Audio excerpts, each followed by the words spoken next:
Chapter 11. The Poacher. Tom checked out his surroundings. He was sitting at the edge of a large gray heath. Not far away, he saw what looked like a wagon trail, and he decided to follow it.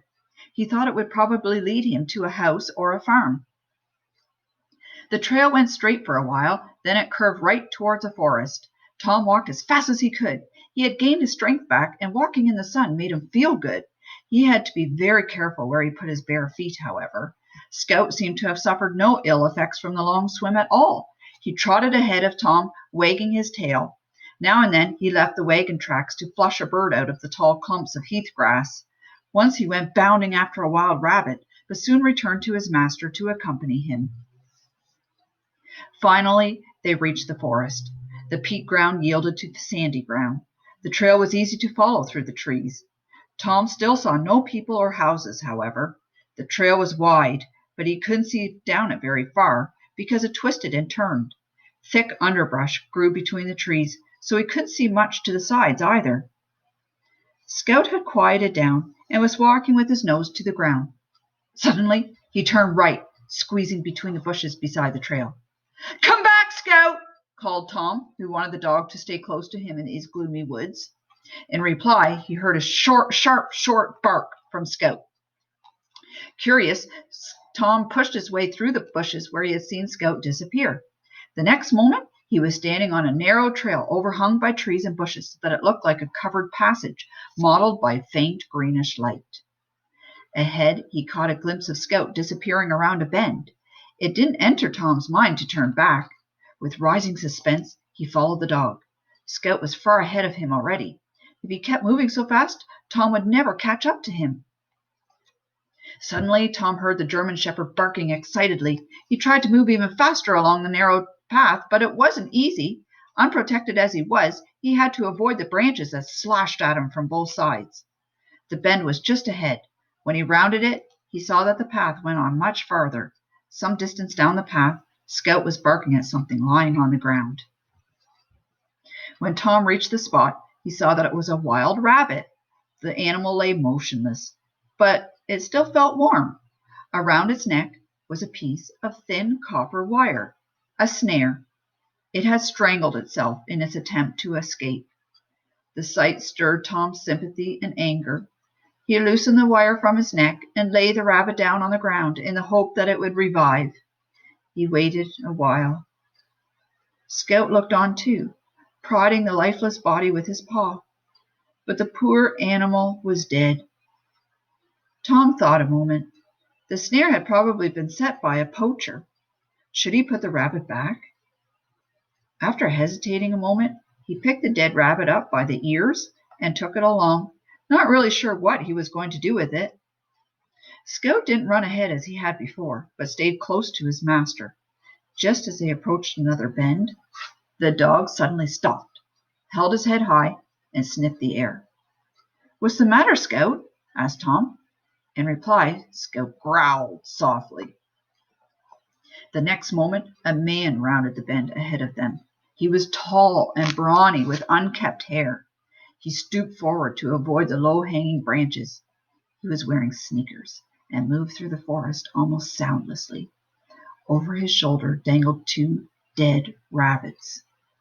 When the man saw the rabbit in Tom's hand, an ugly look came into his eyes. He stepped toward Tom, paying no attention to the threatening growl of the German shepherd.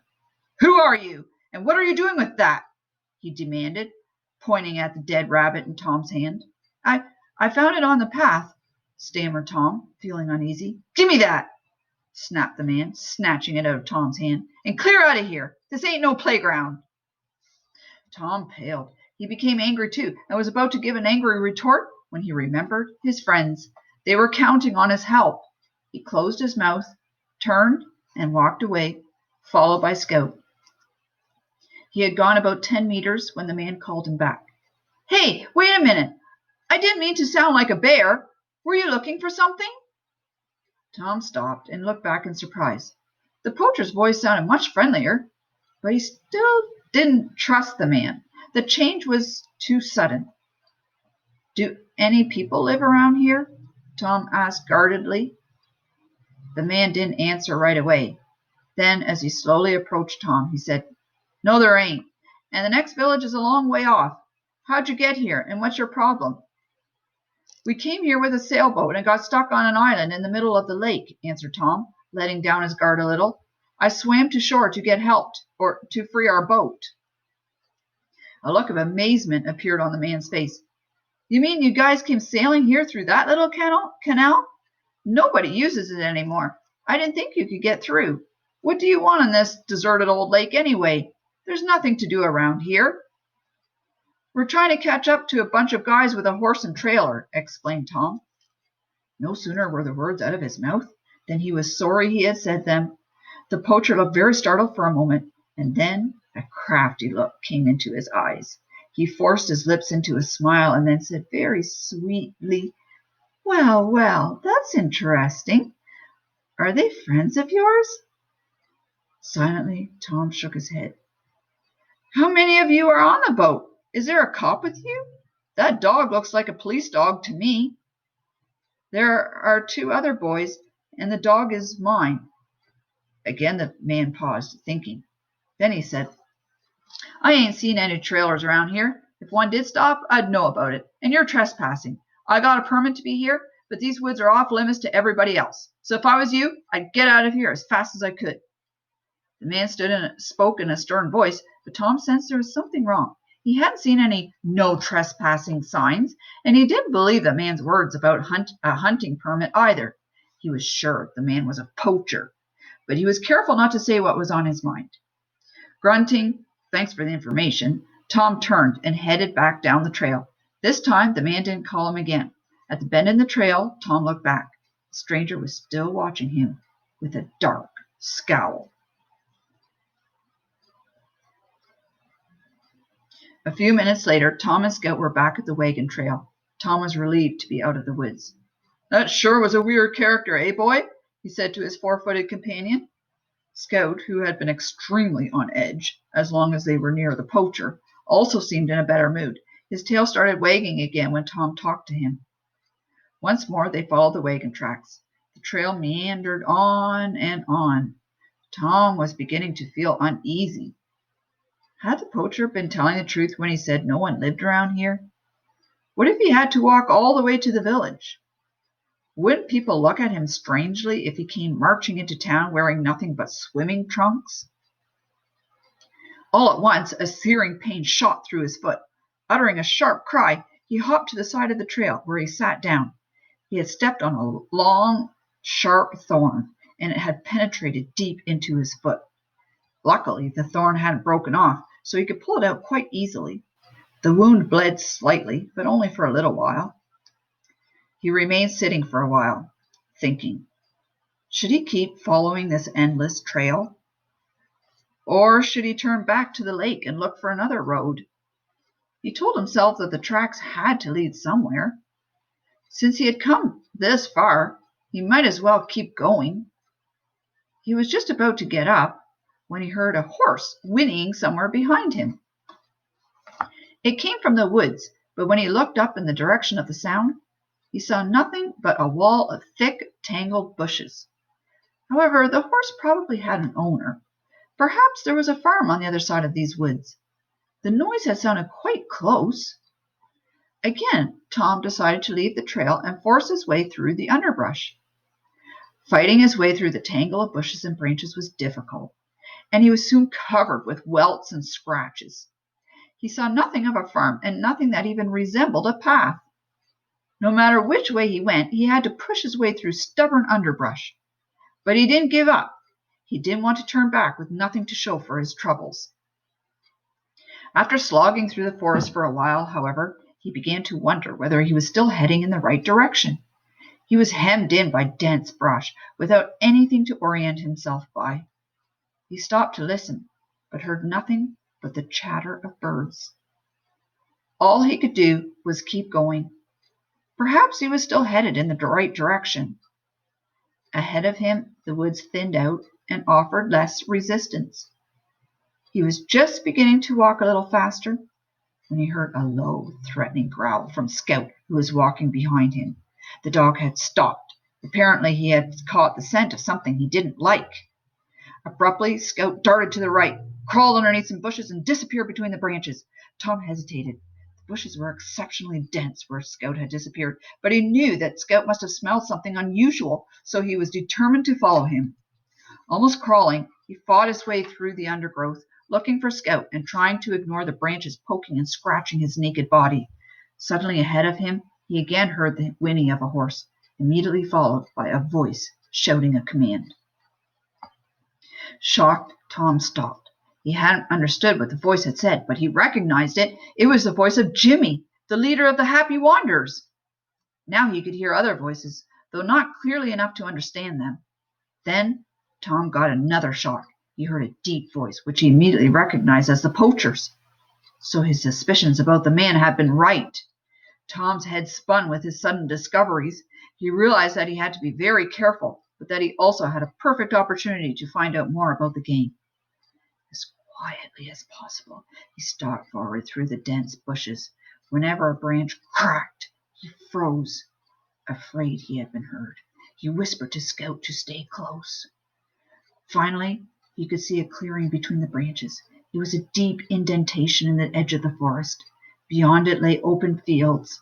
In the clearing, under a huge oak tree, stood the trailer. The horse was staked out farther in the clearing. The sound of voices came from the wagon, but Tom couldn't see who was inside. Jimmy and the poacher, who had apparently just arrived, sat in the doorway. "That stupid horse is going to give us away yet with all his whinnying," Jimmy grumbled angrily. "Too bad you didn't know he was such a noisy one before you stole him," taunted the poacher. "But you're right to be worried. The cops may be here sooner than you think." Jimmy shrugged his shoulders. "I don't think the cops will be looking for us here. Besides, like I told you yesterday, we set it up real nice so nobody would suspect us. I bet those kids with that fancy boat are cooling their heels in the jail right now. If the cops ever figure out that they've got the wrong guys, they'll have to be pretty sharp to catch us." The poacher clenched his jaws and gave Jimmy a withering look. Leaning forward, he said in a voice so low that Tom could hardly hear it, "You think you're pretty smart, don't you? You're nothing but a fool, take my word. Those kids are smarter than you are. The cops don't have them. They have followed you in their sailboat and are on the lake not far from here." Jimmy turned pale and stared at the poacher in disbelief. Then he laughed. "Go on, you're putting me on." "I wish I was. I met one of those kids wandering about in the woods not far from here. He had a German shepherd with him. He was on the trail to the hideout, but I snarled at him and sent him packing. Otherwise, he might have stumbled onto it. But we have to do something, or else we're going to be cooling our heels in jail." Jimmy stood up and scratched his head. "I don't understand how those kids followed us, but we'd better make some plans." The poacher followed Jimmy into the trailer, closing the door behind him. Tom had heard other voices from inside the trailer, so he thought the rest of the gang must be inside. Tom could no longer hear what was being said. He had crawled as close to the clearing as he dared in order to eavesdrop on Jimmy and the poacher. Although the bushes were very thick here, it was still risky. Too bad he couldn't learn what kind of plan the gang was cooking up in the trailer. Should he crawl under the window and listen? He hesitated. No, it would be far too dangerous, foolhardy. If someone stepped outside, he and Scout would be spotted right away. Moreover, the big yellow dog Lupus was probably in the trailer too, and he would certainly catch their scent and raise the alarm. But what should he do then? Go to the police? He had no idea where to find them, and he might end up being put in jail himself. Suddenly he remembered what the poacher had said about a hideout. It must be at the end of the narrow trail on which he had run into the poacher. Could he find it again? The man would likely be staying here for some time. Maybe he would find something in the hideout that would prove that Jimmy and his gang had committed the crimes that he and his two friends were accused of. Carefully, he began to crawl back, whispering to Scout to follow him. The dog had been watching the two men in the trailer door, and Tom was afraid that he would attack them. But he had been well trained and obeyed Tom's command. Tom had trouble finding his way back. He circled around dense thickets, sometimes detouring to the right and sometimes to the left, until finally he was completely lost in the maze of trees and bush. He stopped and tried to get his bearings. He looked for broken branches or trampled grass to show he had been this way before. but he saw no traces that anyone had passed here recently. Perhaps he could orient himself by the sun. Which way had the shadows been falling when he had heard the horse whinny the first time? If he was right, then he should be heading more to his left. He trudged on, but he wasn't very confident that he was going in the right direction. All the trees and bushes looked the same, and he still had not come across any kind of path. After battling his way through the tangled undergrowth for another 10 minutes, Tom was ready to give up. He was convinced that he was hopelessly lost, and just at a time when every minute was precious. Discouraged and unsure, he stopped, breathing hard. Scout, who had been following his master until now, seemed to sense that something was wrong. He looked up at Tom and waved his tail. Then, without hesitating, he headed in a different direction from the one Tom had been traveling. Tom hesitated. He was almost sure that Scout was going the wrong way, but he decided to trust the dog's instincts. Quickly, he hurried after Scout, who had stopped to look back.